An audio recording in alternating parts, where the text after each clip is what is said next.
welcome to Thrive. I'm Susana Kennedy, and today we are thriving in mindset and happiness with one of my favorite people in the world, Robin Banks. Robin is an international speaker and mind power expert, and he literally has thousands of students that have transformed their lives by harnessing the power of their minds. And he's here today to speak about believing in miracles. And with today's climate, everything that's happening in the world, who wouldn't want to know how to believe in miracles? In fact, everybody that's on the call right now, give me a comment below, a little thumbs up if you'd like to learn how to believe in miracles. And I'm going to now welcome Robin. Robin, how are you doing today? If I was any better, I'd be twins. No, I'm doing very, very well, Susanna. Happy to be with you and the Thrive community. I really hope that everybody is indeed thriving. These are very, very interesting times that we are in. And I think now more than ever before, we need people who have vision, people who are holding the light for many who are going through a lot of change on the planet. So really, really happy to be here with you, as always, and to share this opportunity with everybody. Thank you for having me. I absolutely agree. I mean, that is what the Thrive Network was born out of, was that I think now more so than ever, and it seems to be accelerating in that direction, we need people to be the light that they wish to see in the world. That saying is so relevant right now. And I know that you equip people in that way, in such a profound way. I remember watching Robin doing his first introductory mind power talk, and I immediately knew that I needed to work with him because I could feel the change in the audience was palpable. It was actually palpable. And I thought, this is somebody I want to work with. And that was 6 years ago now. Well, five and a half years ago now. And Robin and I work together and we've become great friends. But his talks are packed with knowledge. In fact, I know you're doing a Mind Power seminar at the moment. And some people will have missed that, but I will put a link up so that you can follow Robin and make sure that you don't miss out on the next one. But right now, let's just chat a little bit about believing in miracles. What does that mean for you? Well, I want to start off by sharing with you guys a mantra that actually I got from my mentor, John Kehoe. He wrote the book Mind Power. And when I first did one of his follow-on seminars, which is actually called The Awakening, every night before we had a meal, we'd say a blessing on the meal. And the blessing goes as follows. Miracles shall follow miracles. Wonders shall never cease. I give thanks for this perfect day. Miracles shall follow miracles. Wonders shall never cease. I give thanks for this perfect day. And it was such a beautiful thing to do every single night before we had our evening meal. And just to really affirm to yourself that miracles happen every day. And I think so often we're under the impression that a miracle needs to be something that's impossible. That is like, I don't know, flying or turning water into wine, or, but everyday miracles happen all the time. If we will just tune into them and see that around us every single day, there is incredible beauty. There are miracles that take place all the time. And so one of the things I encourage people to do is look for the 1,000 amazing things that are happening all the day. Take time to appreciate the small little miracles. But really what we also want to speak about today as well, Susanna, is for me another aspect of miracles is I can't tell you how many times in my life I have achieved things that people have said it can't be done, or you'll never make that flight, Robin. It's like, I remember once being so late for a flight. Oh, and in fact, I could tell you a few stories about flights, but I know. I've gotten a lot better. I've taken advantage of my mind power and my ability to manifest miracles far too many times. And I thought I'd better start taking responsibility before my luck runs out. But I'll give you a couple of stories. One was, I remember arriving at the Gautrain, and I think what had happened with this particular one is that the traffic was so bad.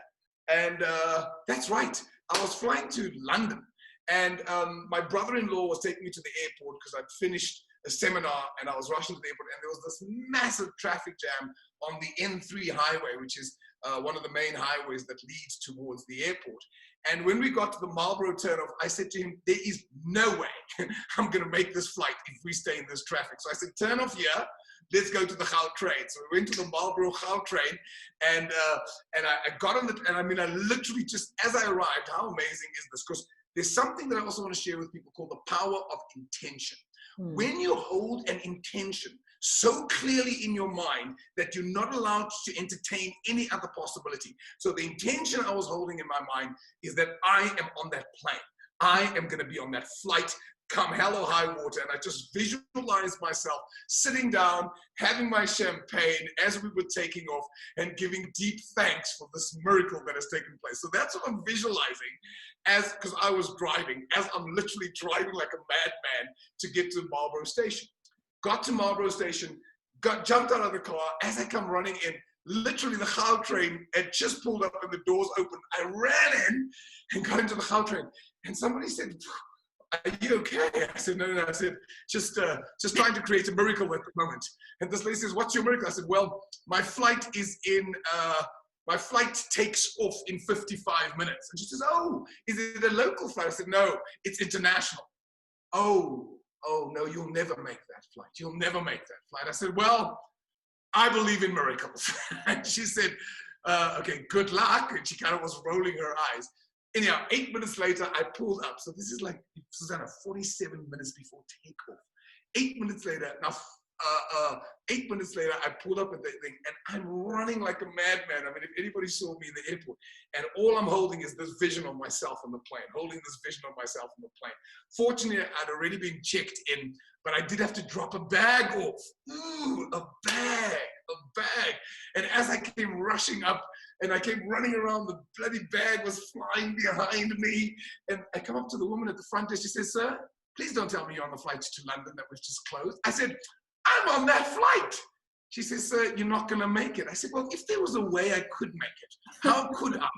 She says, "You could fly tomorrow." I said, "That's not going to work. I really need to be on this flight." She says, "Well, it's closed." I said, "Is there anybody who we could phone?" She said, "Now, I'm not trying to be pushy, because the worst thing you can do is some people become loud and irritable, and you guys, and don't blame them. I'm late. It's not her fault." So I said, "Is there anything you can do?" So I really was eating humble pie. She said, "Well, I guess I could call my manager." I said, "That would be wonderful." So she calls the manager. She says, "Listen, does he have a bag to check in?" So she says, "Yes, he has a bag." She says, "I don't think." I said, "Well, listen, let's check it in. If the bag makes it tomorrow, that's fine. But I need to make it today." So needless to say, the bag gets on. This woman says, "Well, let's see if he makes it." And I ran like a madman, and literally they were almost closing the door as I ran into the plane. And there I was, sitting and having my champagne, and I went, I've been in this moment before. I believe in miracles. So that is one of many. I'll share with you another, and then I'll open up to you, because you know the one I really want to speak to about, which I'll tell you about. But the second one, I remember leaving my office in Northcliffe, probably about 5 years ago now, 6 years ago. Actually, probably longer. Anyhow, it doesn't matter when. As I'm getting into the car, and I pull off to go to the airport, I realize that no matter how fast I drive, even if there's no traffic on the road, it is physically impossible for me to make this flight. There's no way I'm going to get to the airport on time. So I phoned my team, and I said to them, "Guys, we need a miracle." They said, "Why, Rob? What do you need?" I said, "Well, no matter how fast I drive, and even if there was zero traffic on the road," which of course we know this is Johannesburg, there's lots of traffic on the road, "it is physically impossible for me to get there in time to board my flight. But I have to be on that flight." They said, "Well, Rob, what can you do? You're saying it's physically impossible." I said, "There is something we can do." They said, "What is that?" I said, "Well, I'd like you to hold the vision and hold the intention with me that the flight is going to be delayed by half an hour." I said, "Okay, Rob, if that's what you want." I said, "Let's just hold the vision that the flight's been delayed half an hour. And as I'm driving, I am so focused. And as I'm driving, all I'm thinking to myself is the flight's going to be delayed by half an hour. The flight's been delayed by half an hour. The flight's been delayed by half an hour. The flight's been delayed by half an hour. I got to the airport again, like a madman, running. And as I come up to the woman, the lady says, Mr. Banks, because I fly a lot, they recognize me. She says, are you on the flight to Durban? So I said, yes, I am. She says, you do know you're late? I said, yes, I do know. She says, do you know that you're a very, very lucky man? I said, yes, that's one thing I do know. I'm a very lucky man. Because that's another thing. Believe that you're a lucky person. The only way you become lucky is by believing you're lucky. And she said, I said, yes, I'm a very lucky person. She says, you're not going to believe what's happened. I said, the flight's been delayed by half an hour, hasn't it? She says, how did you know? I said, lucky guess. I swear, Susana, the flight I know, because I was in my home in Bantry Bay when you sent that message to me. And I will never forget that day, because I remember it. You sent me a message. You said, I have to get on this flight. Please hold this vision. Yeah. I was in Bantry Bay, and I remember sitting down, going into meditation, and picturing somebody at the airport saying to you, actually a woman, saying to you, the flight's been delayed by half an hour. So I remember this. I remember it very clearly, Bang. No, that's so cool, because you see, I didn't know, I'd forgotten that I'd asked you to do that. And here's part of the secret, guys. Everything is made up of energy and vibration. This is what we teach in Mind Power, that we live in a world of energy and vibration. The walls are made up of energy, the table's made up of energy, you are made up of energy, and everything's made up of energy. So if you think about it, when you're not well, or if somebody in your family is not well, what do we tend to do? You say, well, I'll tell your mother I'm praying for her. Or I'll hold you in my prayers, or I'm thinking about you. And so what we do when we do that is we combinedly start sending energy and healing to that particular person. So when, you see, as a human being, you are a creator, and the energy you put out as an individual has a powerful intention. But think of it as a cable. Now, what is a cable really made up of? A cable is made up of lots of single strands of cable. Now, the one single strand is strong because it is metal, but there's no way a single strand of cable attached to a magnet, you know, when you go to the scrapyard, how those magnets, those big magnets come on top of the roof of the car, and then it pulls it up and then goes and drops it into the crusher and it gets crushed. So what's the cable made up of? The cable is made up of lots of little single strands. So one strand on its own would never be able to pick up that car. But hundreds of these cables, of these strands, wound together, create an incredibly powerful cable, which makes it almost unbreakable. So in the same way, you holding the intention is strong. But if other people, as you were just saying, Susana, like I call other people to support me, and I say, listen, do me a favor, just hold this vision in my mind. Just hold this intention for me. Because if enough of us can hold the intention together, it creates a much stronger frequency. So I'm so delighted that you were part of that journey. I'd forgotten that. So yeah, really believing in miracles is about having a clear intention. Sorry, go ahead. No.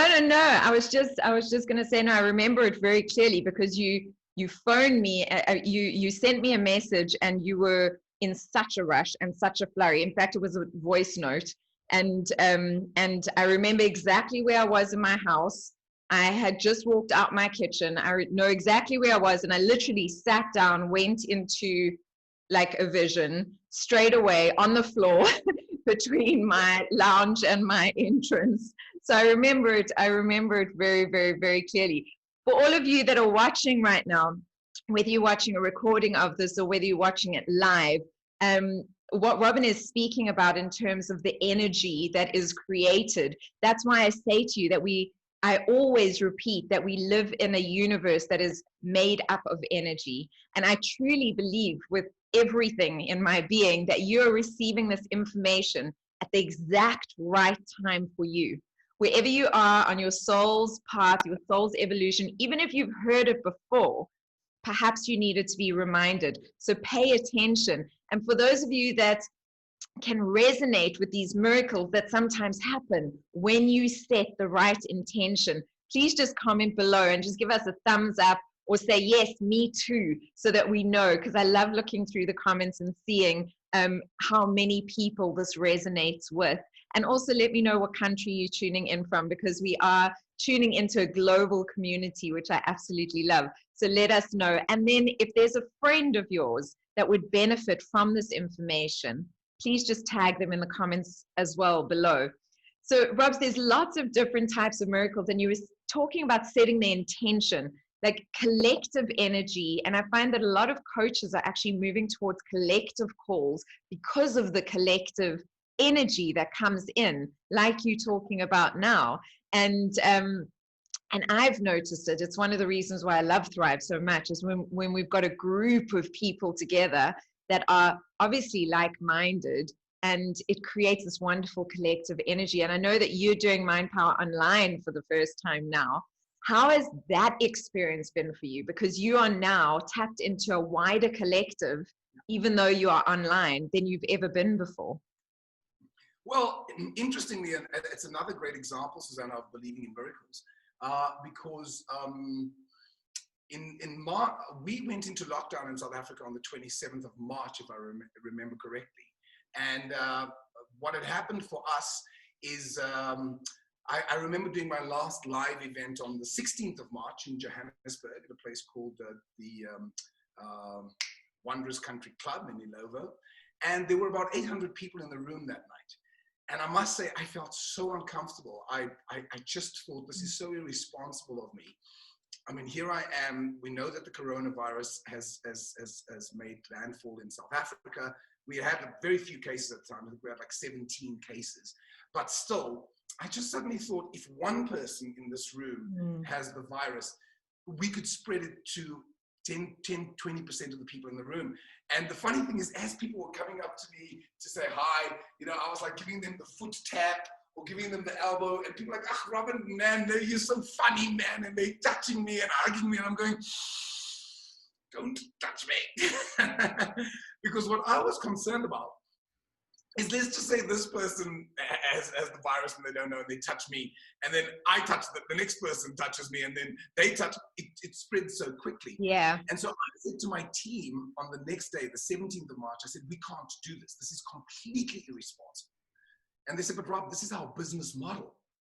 What are we going to do? We run seminars. Our business model is running seminars for hundreds and thousands of people at a time. And suddenly, my entire business model was coming to an end. And my team was saying, well, why don't you think about it over the weekend? I said, there's nothing to think about. We can't do this.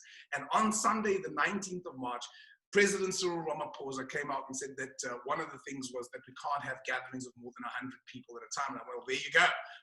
There's nothing to think about. The decision's made. And why I'm sharing this with you, Susana, is that initially, because there may be some of you right now who are still going through anxiety, maybe your way of being has been compromised. And for some of you, maybe it's come to a complete standstill, as mine did. 90% or 95% of my business was live. Only about 5 to 10% of it was online. And I went into incredible panic. I had an incredible amount of anxiety because I suddenly thought, what am I going to do? And so it's normal to feel anxious. And so I just want you guys to know that feeling feelings is part of the journey of transformation. People who are successful are not successful because they don't have the feelings, they don't have the anxiety. They experience it, but they're successful in spite of their fears, in spite of their anxiety feelings, that they've learned to control their emotions rather than being controlled by them. So I felt the anxiety. And you will recall, Susana, that there was probably about a week to 10 days where I just took a break from all my connections and I just went into a cave, really. And really what I was doing in the cave is I was searching for answers and going, okay, what am I going to do here? And one of my favorite quotes, which I'm using a lot lately, and some of you might have heard me say it before, is by a guy called Sam Weiss. And he said that change is not a force to be feared, but an opportunity to be seized. I'll say it again. Change is not a force to be feared, but an opportunity to be seized. And I kept thinking to myself, this is an opportunity for me to recreate and reinvent myself. And initially it was extremely scary. And so I thought, well, how am I going to use this opportunity to recreate myself? Because when one door closes, I promise you guys, 5 others open as well. But what tends to happen is, as human beings, we're so obsessed with the journey that we've been walking. And we're like, oh, but how can this journey just come to an end? How can this door just be closed? Well, no matter how much you're going to freak out about it, the door is closed. It's pointless wishing a door was open that's closed. It's closed.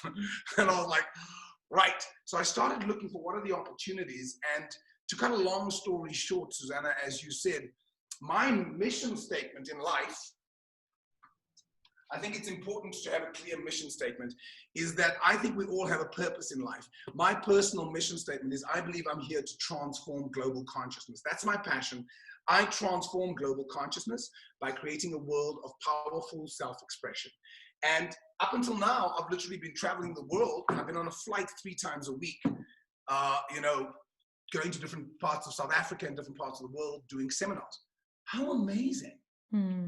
From this very place I'm standing right now, I have got people on my seminars from Japan, Philippines, Australia, New Zealand, China, Thailand, India, all over Europe, Portugal, Germany, France, Italy, Spain, the UK, Sweden, Ukraine, Slovakia, all over Africa, Kenya, Zambia.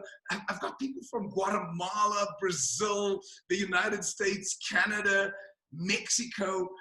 I'm actually achieving my mission of transforming global consciousness, and my carbon footprint has gone from this to this. And so change, guys, is not an opportunity, a force to be feared, but an opportunity to be seized. So when I say to believe in miracles, trust that there is an innate order, that things always work out for you if you have clarity of purpose.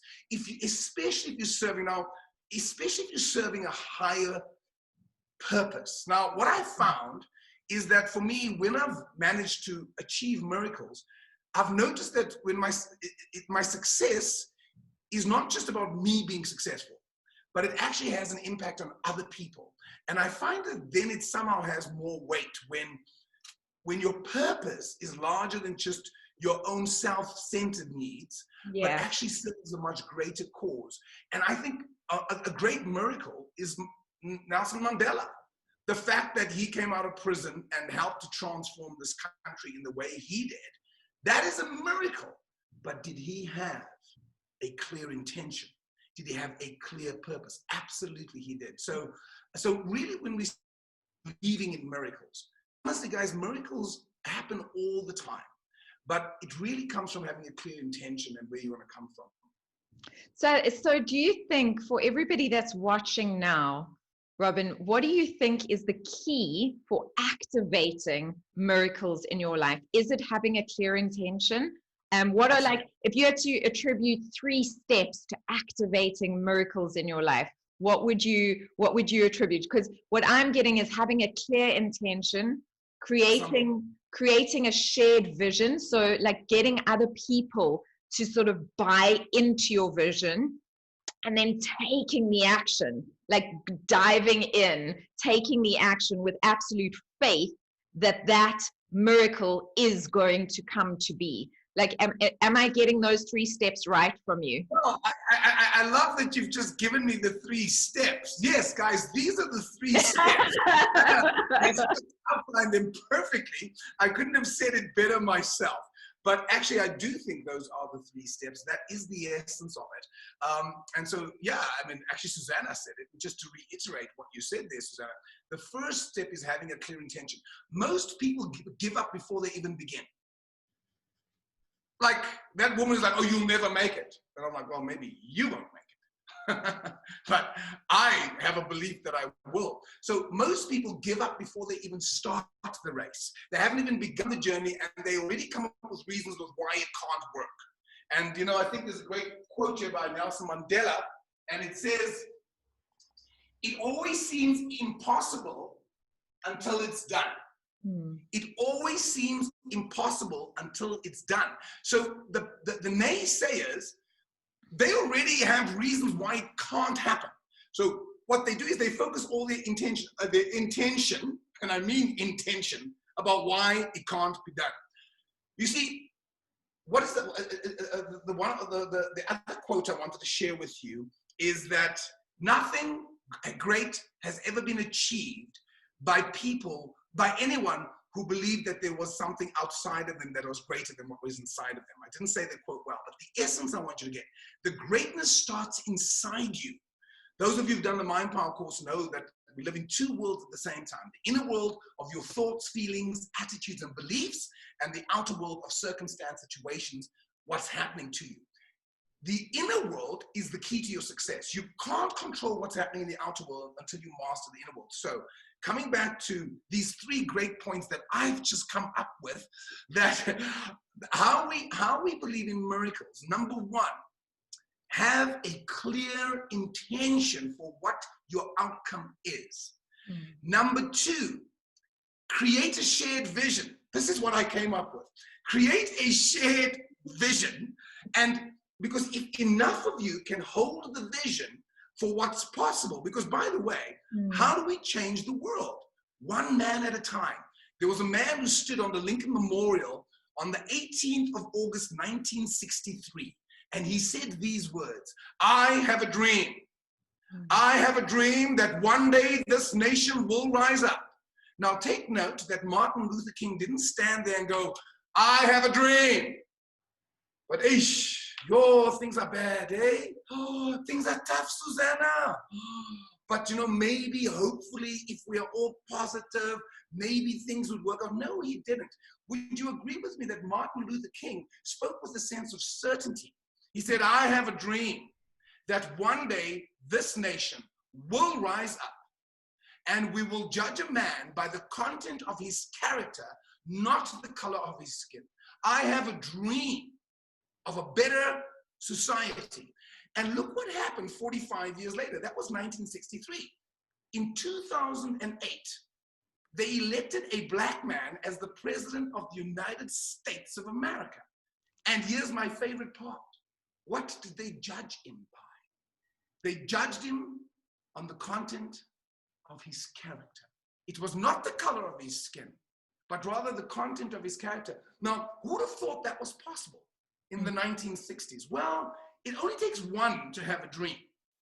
Then, if there's enough of us who share the vision of a new way of being for mankind, if enough of us can hold the vision of something different, a new world, a new society, what starts happening is we start creating the strands of the cable so it becomes stronger and it becomes a force to be reckoned with. And then, as Susana said, step number 3, act as if it's already happened. You have absolute faith. Now, what is faith? Faith is a sense of certainty. Faith is a vibration of energy.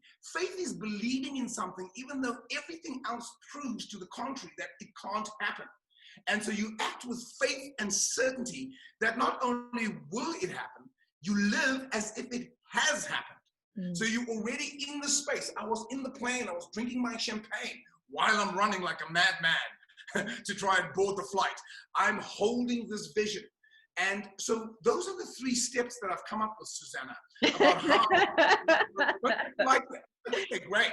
I am going to add 2 more steps, actually, thanks. Are you going to add 2 steps to my 3 steps? I do. They're your steps, actually. I mean, as everybody watching knows, like, the reason why I love Thrive Network is I absolutely do it from a place of service, but I also am the eternal student. I'm the eternal student, and I know that by conversing with great teachers, great thinkers, great coaches, great healers, that I am learning constantly. And that, I mean, ask Robin, when we were working together, I'd always arrive and go, "Robin, have you read this? Robin, have you looked up this?" Like, that's just the way I am built. That's who I am as a person. So you broke up there, Banks? I was saying, giving me books, giving me audios, giving me all sorts of speakers to follow. Yes, it's important. I think it's important to embrace being the eternal student. Although I am now stepping into being a teacher myself after many years of Robin going, Susana, you're a teacher, a speaker, do it. I'm now not only, you know, creating platforms where teachers are teaching, but I've also started teaching myself. I do always believe that I will be the eternal student for the rest of my life. There's always someone who knows more than you. There's always someone who knows less than you. Learn, pass on knowledge. That is my way of being. So the other two that I was going to say, which actually come from our session today, and then we know these things, Banks, and I'm just putting it in order because I think that it's easier for the listeners out there to kind of really take note of the steps. But the action, like you were saying, having absolute faith and doing it as if it's already happened, that is so important. Believing, number 4, believing that the universe has your back. Just believing, and that dips into that faith. Believing that everything that happens, no matter what happens, that the universe has your back, that it will work out the best thing for you. And that's where point number 5 comes. Surrender to the outcome. Whatever happens is going to be the best thing for you. Whether you thought, like if you'd missed that plane, Robin, I guarantee that there would have been a reason why you had missed that plane and you'd needed to stay here for that day. And I believe that with all my heart. And so when I've got a saying that says it's not rejection, it's redirection. And when I say rejection, I mean that anything that doesn't go your way, anything that doesn't pan out the way you pictured it happening, if it shifts, it's just redirection to something better, something that is more meant for you. And so those would be the 2 added things that I would add there. And there are things you speak about, but I think that now gives whoever's listening very actionable thought processes to go through. And the thing to bear in mind about the 5th step you've mentioned, one of my favorite quotes, which is by a book called Conversations with God by Neil Donald Walsh. In fact, this is from book 5, which is called Communion with God. And I love this statement, and I think it's so applicable. A true master always has intentions. A true master always has clear intentions, but accepts whatever happens as the perfect outcome. Mm-hmm. A true master always has clear intentions, but accepts whatever happens as the perfect outcome. So people often say to me, so Robin, do you manifest everything that you put? Good God, no. Thank heavens, no. Because sometimes the things you are wanting to manifest might not actually be the best outcome, or it might not be the best thing for your soul's purpose. So sometimes I would say, if I look at my vision board, I don't manifest everything on this board. In fact, there's one thing that I've actually changed my mind on. I've got a Learjet over here.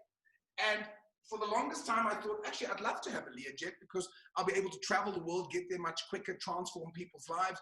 And I always say to people, make sure some of my goals are must-have, some of them nice to have. Having a Learjet is a nice to have. It's not a must-have, not by any means. But as I've been in lockdown and I've been looking at my vision board every day because it's everywhere I go, I've thought to myself, is Learjet really my highest purpose? Is it really serving this planet, or is it adding to the carbon footprint? And I suddenly thought, that's actually a little bit of arrogance on my side.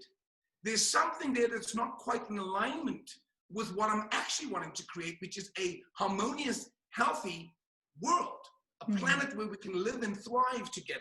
Thrive, Susana, thrive. And so the Learjet is no longer in alignment for me. Now, I haven't taken it off because I'm like, that was always a nice to have. It wasn't a must have.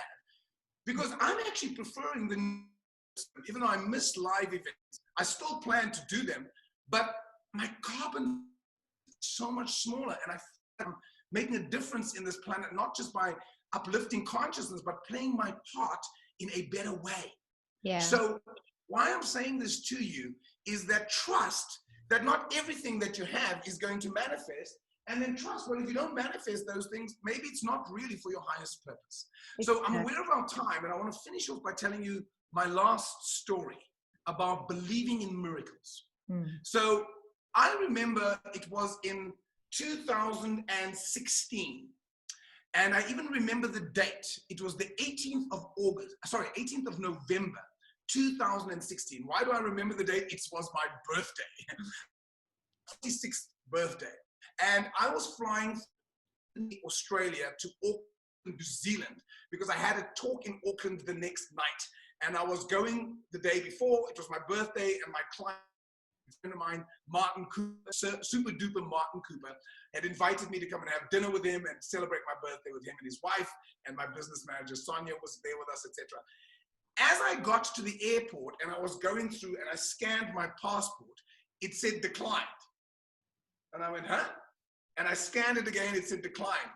And the immigration officer came up to me. Now, please, you do not mess with the Australian immigration officers. Those guys are hectic, bro, hectic. This guy comes up, he says, sorry, Mike, could we see you over here on the side, please? So I said to him, I said, I'm sure, Mike. I said, yeah, I said, sure. I said, what's wrong? I said, yeah, we just want to have a look at your visa. So I said, oh, no, my visa's definitely valid. I know my visa's valid. I said, well, we'll find out about that, won't we? And I went, huh? Anyhow, I got to the desk and I opened my bag and I took out my visa and I looked, I went, I said, yeah. I said, no, it's definitely valid. I said, look, it says valid until the 8th of January, 2019. Entry no later than 8th of January. He says, mate, would you read that properly, please? So I read through the whole document and it says, in essence, it says it's a 3-month visa, valid from the first date of entry for 3 months. Entry no later than the 8th of January. And I suddenly realized that I entered into the country at the beginning of August. And so I went to Australia, did some talks, went back to South Africa, and then went back to do my 5-week Mind Power seminar at the series at the time. And so basically, my visa had expired on the 8th of November, September, October, November. It had expired 10 days earlier, but all I wanted was that entry no later than the 8th of January. And I went, oh, shit. And I said to the guy, I'm so sorry. I said, I really didn't get that. I said, I so misunderstood. I thought I could stay here until the 8th of January. He says, all right, mate, I can see that was an honest mistake. We were just making sure that you weren't doing something illegal because we'd never let you back into the country, but I won't put this as a black mark on your application for visa. You can I said, yeah, but I said, I've just got a slight challenge. I've got a seminar on Tuesday night, and I've got about 300 people who are going to be in this. Please, can you give me a visa? He says, mate, that's none of my business. He says, get out of my country. I said, no, but will there be? He says, mate, leave my country, please. And I was like, oh, shit. Man, now to say I was feeling lots of feelings would be an understatement. Because one of the things is when you're in a challenging situation, hold your energy up, focus your mind, focus your thoughts, focus your energy, and don't go into, oh no, because then everything drops down. So if you had been walking behind me, it would have been a very funny experience, because I was literally going, shit. Right, I can do this. There's always a way when you're committed. You'll find a way. Shit. Oh my God, this is going to be a complete disaster. Robin, focus your energy. And I mean, literally, as I was walking, I was going up and down and up and down. I phoned my business manager, Sonia, and I said, listen. And she goes, how fascinating. I said, yes. Isn't it rather fascinating? She said, so what are you going to do about it? I said, great question. I said, well, obviously, by the time I land, the consulate will be closed. Please, can you see if you can get me an appointment with the Australian consulate tomorrow morning? And she says, yeah, I'll give them a call. That flight, I was super focused. Now, here's the key. I didn't entertain the negative side. I had faith, and I held this vision because I was working. I cleared my email box. I was doing my mind power. I didn't even watch a movie. For 3 hours, I was focusing my energy in creative ways. And I was like holding this intention that this miracle is going to take place. Anyway, I got to New Zealand and I said hello to Sonia. I said, so news for me? She says, yes, I've got some interesting news. I said, what's that? She says, well, you can't get an appointment for the next 3 weeks. And I went, that's interesting. Isn't it just? She says, you could fly down to Dunedin, which is a 2-hour flight, but then you're going to miss your talk tomorrow, and there's 1,000 people booked. I said, yeah, not really an option. She says, no, I think your client would be pretty pissed. And I went, yeah, well, we'll have to find another way. I went, and I swear to you, I enjoyed my birthday. I told my client, we all laughed and thought, well, this is going to be a great opportunity to practice what you preach. And I really enjoyed my evening. The next morning, first thing, I was on the phone. And I Australian consulate, and I told her my story. I said, is there any chance I can have an appointment today? She says, sir, I can have an appointment. The first slot was 3 weeks time. I said, but is there any way? She says, no, sir, I'm serious. Back to back. I said, if there was a way, how could it happen that I could have it today? She says, well, I guess you could speak to my manager. So I said, okay, please can I speak to your manager? I spoke to her manager, shared the experience with her, and I'm cutting the story short. And after a while, she says, okay, sir, I can see this is really important to you. Be at 5 o'clock today. I said, thank you, thank you, thank you, thank you. I will be there. I said, by the way, I've got a talk at 7 o'clock, and it's an hour's drive away in traffic. Is there any chance I could be there? Sir, 5 o'clock. And I thought, right. That was like 5 o'clock. I was there at 5 o'clock. In fact, and at 5 o'clock, I tell him the story, and I hand in the visa because I filled out the forms. He said, sir, this is the wrong visa application. I'm like, oh. I had to redo the whole form. My business manager, vet in South Africa, drove in the middle of the night. She's getting me forms. At 6:30, they closed it up. Well, they closed earlier. They stayed open. I'm handing in the visa.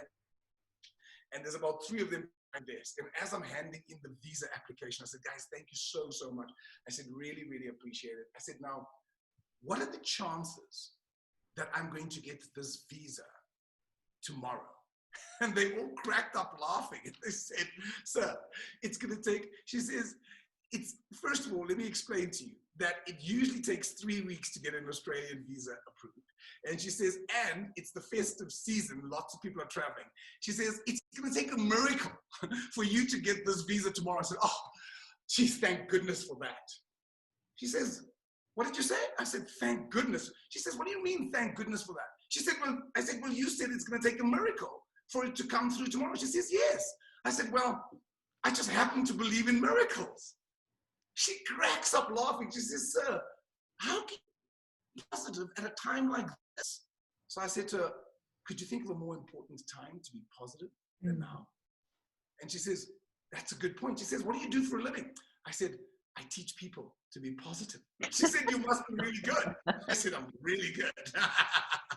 Anyhow, so before we, I said, now, I want you guys all hold the vision with me. Step 2, all hold the vision. I said, I want you all to touch this piece of paper. It was before Corona days. I said, touch this piece of paper.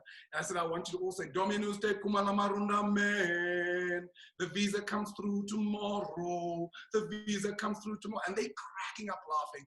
And I sent it off with love. The next day, boy, was I praying. I was holding the vision.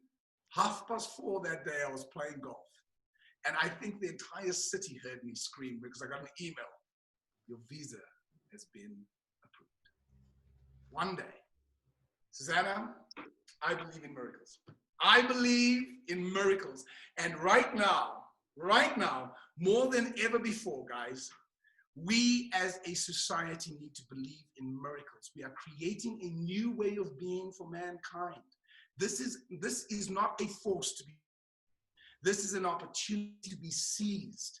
Let's take this time to reinvent ourselves. Look at your dreams, look at your goals, and ask yourself, is it really in alignment with your highest purpose? What do you really stand for? Is it just about the nice cars and the Lear jets and the homes that you live in? Or are you serving a much greater purpose? Something that is beyond who you are. Because you see, I believe the reason why I often achieve miracles is that it often involves making a difference in other people's lives.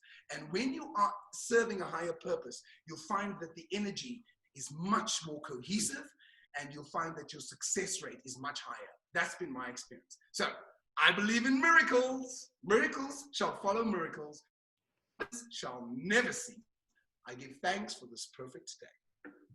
Beautiful, Bangs. And I love that because you gave me 2 more points for the audience to take notes of.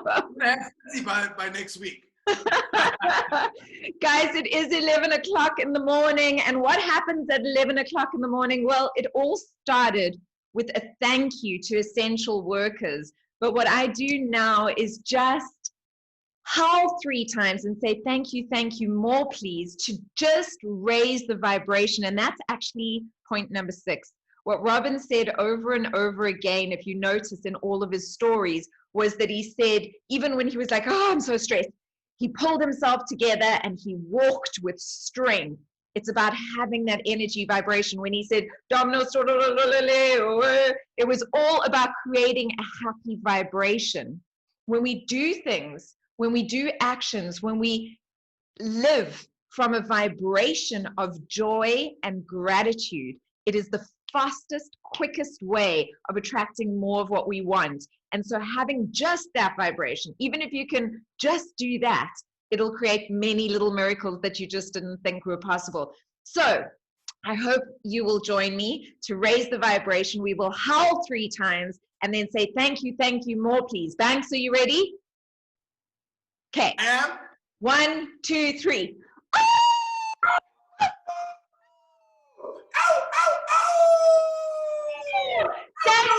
Thank you, Mom, please. Thank you. And then the last one, the last point that Robin said was live in purpose. And you know, thrive in wealth is about that. I know that it sounds like wealth, but wealth is the heading. Wealth is abundance, but wealth is really about living in meaning, in freedom, in purpose, serving something that is not just yourself, but a greater good. And when we live from that place, our lives are not the only ones that are affected greatly. Others are affected as well. And a lot of people think that their work needs to just be 9 to 5. It's not.